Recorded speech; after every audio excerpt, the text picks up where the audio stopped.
Hello, and welcome to the very first episode of Hooked on Health. I'm your host, Brian Chambers. And on these programs, we're going to be exploring simple, practical, easy approaches to relieving pain, reducing stress, feeling better, looking better, functioning better. Today, we're going to start with my favorite topic, and that is posture. Now, I know that word posture can make a lot of people kind of cringe or roll their eyes. It's about as exciting as dental floss or weather stripping. But today I'm going to try and prove to you that making posture a priority and practicing it is the single most powerful thing that you can do to feel better right now and throughout your life. So in a little bit, I'm going to get started on a demonstration of the principles that I've put together and refined over the years. But before we get into that, I want to first send a shout out to the crew here at CAN TV. We're in Chicago at the CAN TV studios, and I just want to say thanks to everybody who's working on today's show and to the staff at CAN TV that helped us get here. So thanks to everybody. A little background about me. I have spent the last 16 years working as a clinical massage therapist, and I've had the privilege of working on world-class athletes and circus performers and everybody from little kids to 90-year-old people. And over those years, what I've realized is that the number one problem that most of my clients are dealing with stems just from being on their smartphone, being at their computer, being stressed out, being uptight, and getting caught in that vicious cycle of tension and pain. And that while massage therapy and yoga and lots of other therapies and approaches are important and can help, the most important thing is what we do when we're on our own, day to day, the way that we stand, the way that we sit. So if you listen in today, I promise you, even if you only remember a couple of things that I'm about to tell you, you're going to be able to put them to work for your benefit starting now, okay? So we're going to get into a technical discussion of what is required for ideal posture and how you can sense what's going on in your body to practice it. And the first place that we're going to start with is the feet. Now, by the way, all the terms and the principles that I introduce you to today are not mine. There's actually nothing original, nothing original in what I'm teaching you. These are all established principles that any medical doctor or orthopedist or physical therapist would agree with me. So the first term that I'm going to introduce you to is the tripod. And if we can bring that up, the term tripod on the screen, because this is an important concept to remember. And I'm going to kneel down here and point this out. Now, I was saying any physical therapist or doctor would agree with this, that the foot is a tripod. And what they will tell you is that the first part of the tripod, and what does tripod mean? It means 3 feet. So there's like 3 feet inside your foot. The first one is right in the middle of your heel. The second one is on the bone of your big toe, the big bone at the base of your big toe. And the third one is at the base of your 5th toe. Meaning that when you're standing, you have a sense of your weight being evenly distributed between those 3 points. Now, I'm telling you, this is critical information. Even if you don't remember anything else that I tell you today, if you just tune in and practice this, it's going to make you feel better. It's going to make you feel more balanced. It's going to make you feel stronger. However, I take back what I said before about none of this being original. I owe a lot of what I've learned. We're going to back up really quick here. I owe a lot of what I've learned to some of the great teachers of history and fitness and health. In particular, Joe Pilates. I think at this point pretty much everybody knows about Pilates as an exercise form. And there's a teacher of Pilates in Chicago by the name Suzanne Pride. I'll probably bring her up again later. But she's a brilliant teacher, and she's the one who refined my understanding of the tripod, and I want to pass this little pearl of wisdom along to you. That the heel is one for sure, right in the middle of the heel. But the other 2 points in the front of the foot are not on the bone. They're in between the toes. So I invite you now at home, if you can do this, reach down and find that space right between the big toe and the second toe. Not at the webbing of the skin, but a little bit more up the foot. Yeah, bring it in close. That would be great if you can do that. Right in that little indentation there, and then right in that little indentation between the fifth and the fourth toe. It's my conviction, I'm quite convinced of this, that if you bring your focus inward in between the toes, it works even better. So back up to our feet, and I invite you now, if you can, stand up at home, stand, and if this seems kind of tricky or you're like, I don't know what he's talking about, that's okay, because you never really master it. It's all practice. But it's those 6 points between the first and second toe, between the fourth and fifth toe, and at the heel. And you're imagining like laser-like lines of force going right down, straight down through those points into the ground. When you're standing, of course, the whole bottom of your foot is on the ground. The toes are all on the ground, the ball of your foot's on the ground, the edges of your feet, the heel.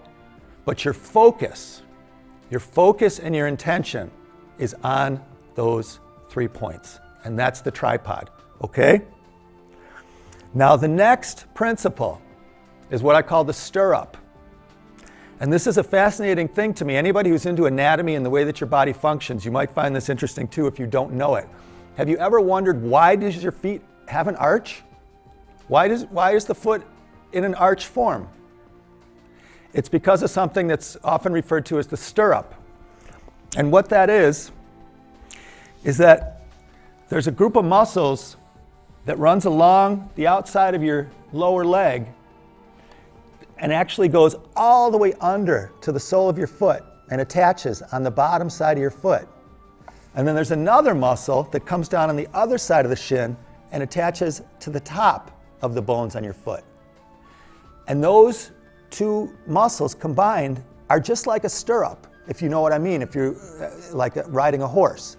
You put your foot into the stirrup, right, and it pulls up on either side and keeps you stable, gives you something to give you support. So the same thing is going on inside your foot, and it's pulling those bones up. So what is this? How does this have anything to do with posture? Once you know that that's how the arch is maintained, it gives you something to feel for. So we're going to be going systematically from the bottom of the body up to the top. So we've got the tripod. Now that stirrup function, just try to feel it. This is my encouragement to you about all this stuff, is it's just about sensing. So you're sensing that pull that lifts the foot up, that lifts the arch up. We might come back around to this for a few more details, but for now, this is enough for you to work with. So we're going to jump from the stirrup. The next area that we're talking about is what we call the tweezer. And the tweezer is all the way up at your upper inner thighs. This area is, I would say, probably the group of strong muscles in the body that's most underutilized by people, along with the core. But we're going to get to the core next. So the tweezer, what I mean by that is that these muscles in the upper inner thigh, where they go up and connect to your pelvis, have to be engaged. This is a little bit like a Kegel. If anybody at home knows what a Kegel is, pelvic floor lift. A lot of people think it's for women, but it's not just for women, it's for men too. This is a little bit like a modified Kegel. But in any case, the stirrup, in order for the stirrup to work properly, it depends upon these muscles of the upper inner thigh being engaged to pull up. Now, mentioning my colleague Suzanne Pride again, the first time that I went to see her for a consult, I walked into her studio and she said, "You're bow-legged." And I went, "Oh yeah, I know I am." And she says, "Well, we're going to fix that." And I thought, you can't fix bow legs, that's just how it's your bones. And what Suzanne Pride opened my eyes to is that over time you can actually absolutely change the alignment of your skeleton in a significant way. So if you if you look at me, if I just stand normally, I think you can see I am kind of bow-legged. And what that did for me is created a torn medial meniscus. If your legs are bowed out, it puts extra stress on the inner side of the knee joint, and in my case, led to a full meniscus tear. And believe me, that meniscus tear caused me an awful lot of pain over the years, as did many other injuries. I've had any number of sports injuries and other injuries from neglect over the years.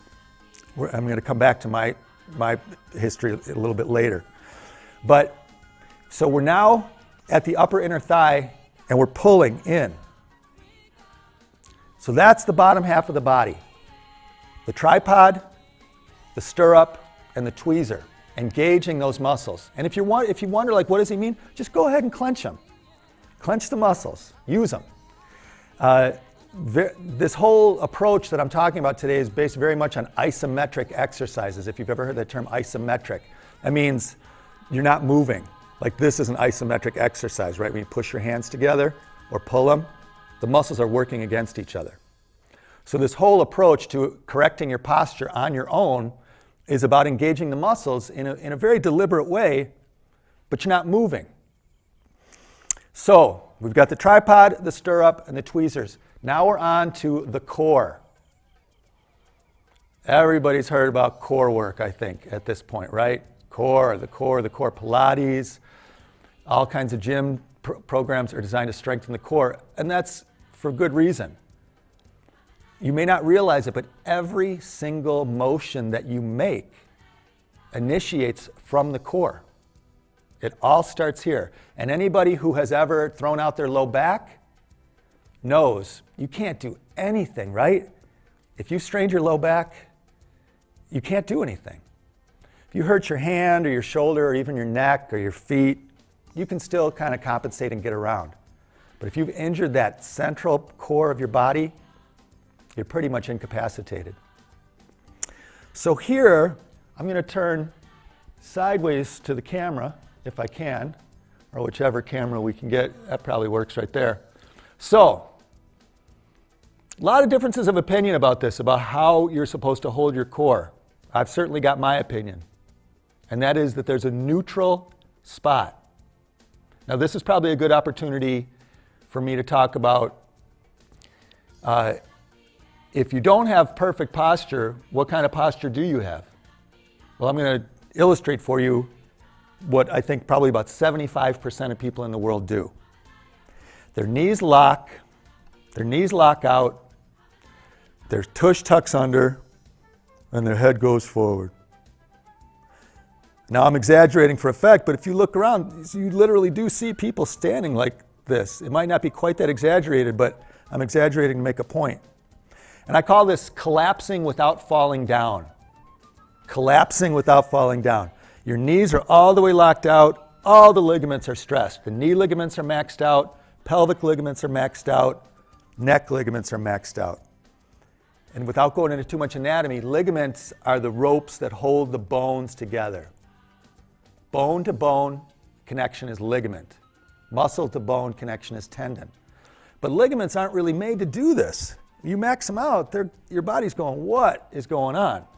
So, if this is typical, what does that mean? You want to bring that back. Almost all of you out there, there's some exceptions, but I can predict that almost anybody listening to this that doesn't work a lot in their posture is going to be tucked under. And the great Ida Rolf, one of my heroes, she had an expression that I coach my clients a lot on called waist back. It doesn't mean suck in your stomach. It doesn't mean stick out your butt. It means just draw this midline as if you had a belt on. Just draw it back a little bit.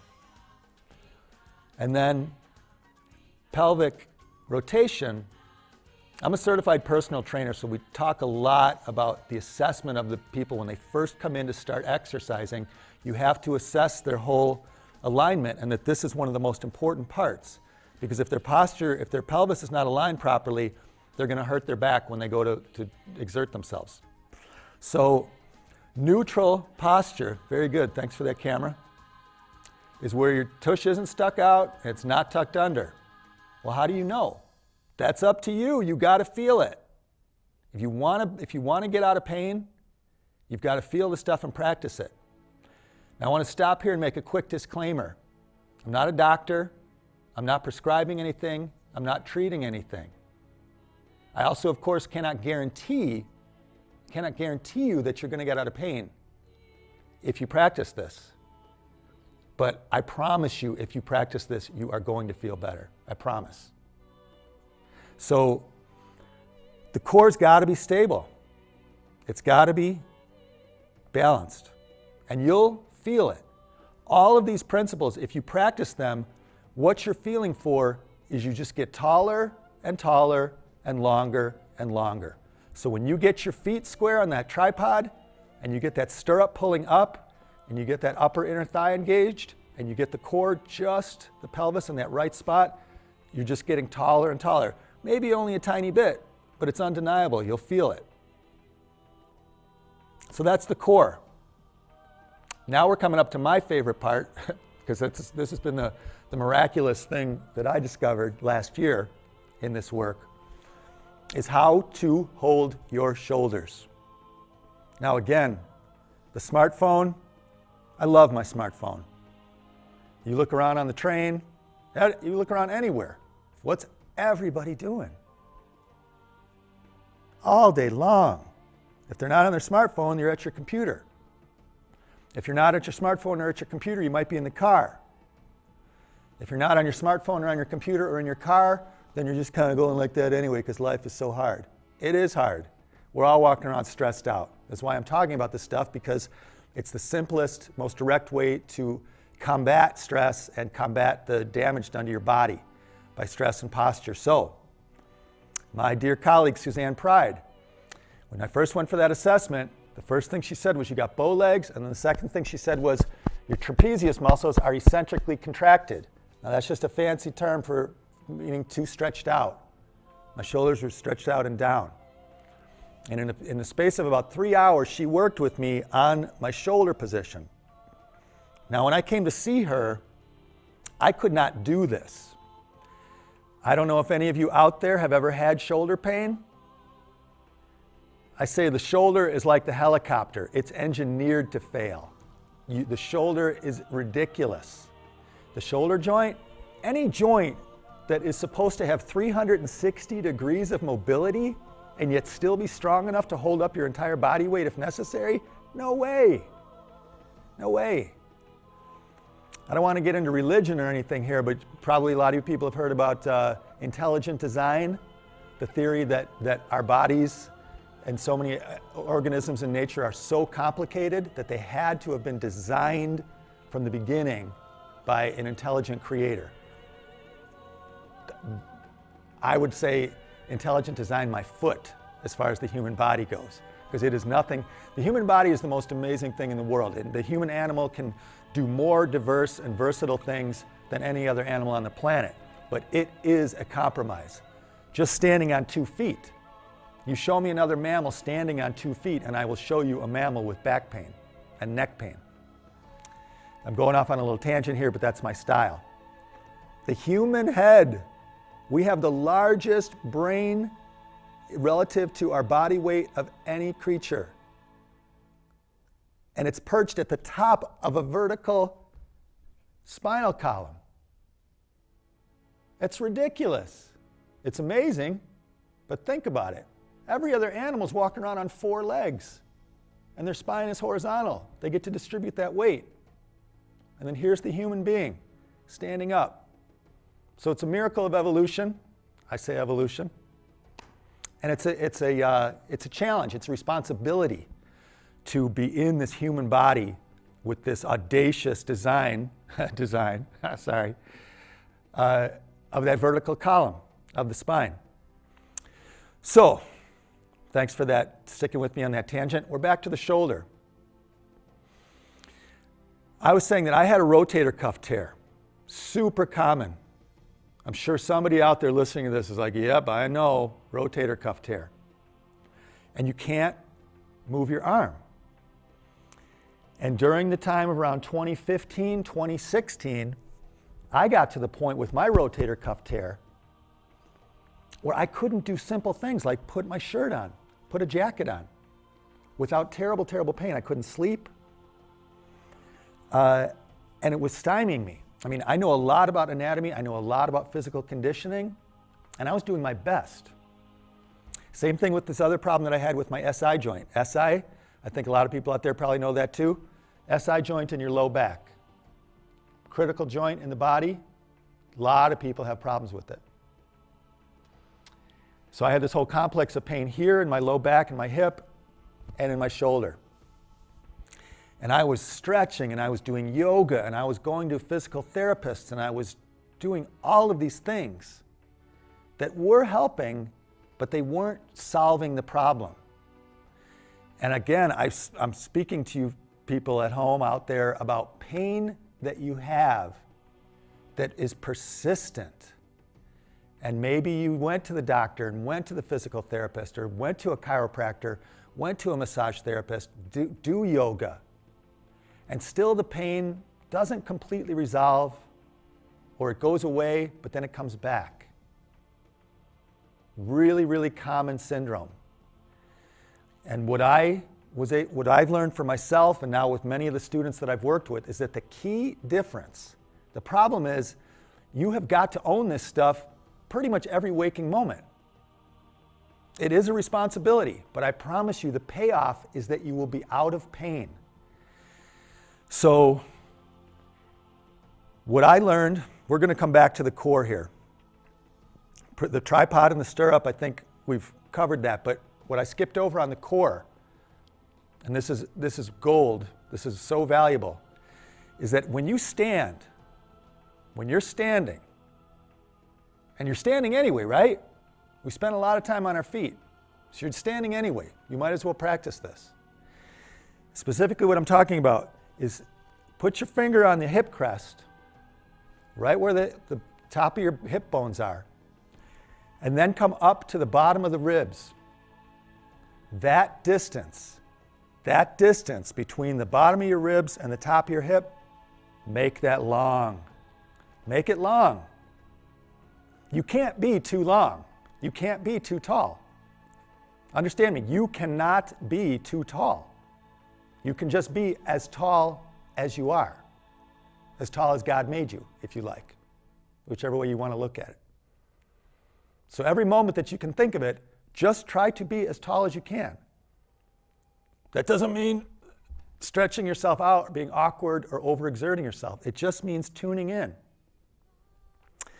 As tall as you can be, and then as wide as you can be. So that brings us back to the shoulder. And what almost nobody is able to understand, well, what I mean is, in my experience assessing people, very few people appreciate where their shoulder is actually supposed to be. In Pilates, the expression is, get your shoulders on your back. And what a lot of people misinterpret that to mean is pull your shoulders back. That's not what it means.